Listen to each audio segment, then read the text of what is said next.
കഴിഞ്ഞ വർഷം രാജ്യത്തെ ഏറ്റവും കൂടുതൽ ഡെങ്കിപ്പനി കേസുകളും മരണങ്ങളും റിപ്പോർട്ട് ചെയ്തത് കേരളത്തിലെന്ന് കേന്ദ്ര സ്റ്റാറ്റിസ്റ്റിക്സ് മന്ത്രാലയത്തിന്റെ റിപ്പോർട്ട്.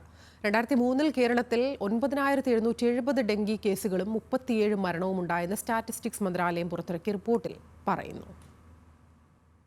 2018 4,083 കേസുകൾ മാത്രം റിപ്പോർട്ട് ചെയ്ത സ്ഥാനത്താണ് 5 വർഷം കൊണ്ട് ഇരട്ടിയിലേറെ വർധനവുണ്ടായത്.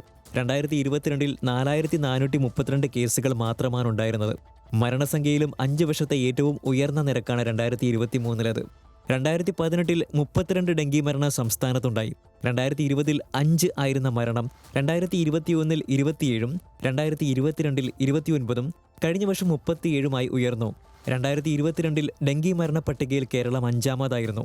മരണങ്ങളുടെ എണ്ണത്തിൽ രണ്ടാമത് ഉത്തരാഖണ്ഡാണ്, 14 പേർ. മൂന്നാമതുള്ള ബീഹാറിൽ 7 കേസുകളാണ് റിപ്പോർട്ടിലുള്ളതെന്നും പറയുന്നു.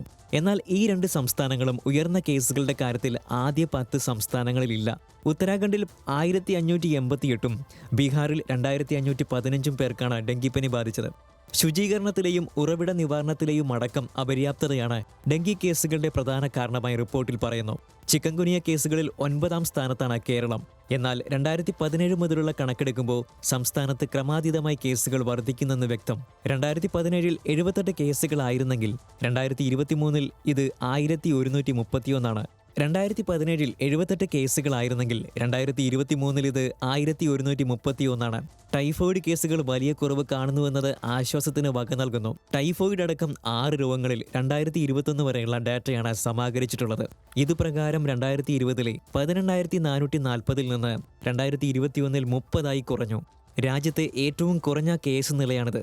രണ്ടാമതുള്ളത് 22 കേസുകൾ മാത്രം റിപ്പോർട്ട് ചെയ്ത ലക്ഷദ്വീപും. ന്യൂസ് മലയാളം, കൊച്ചി.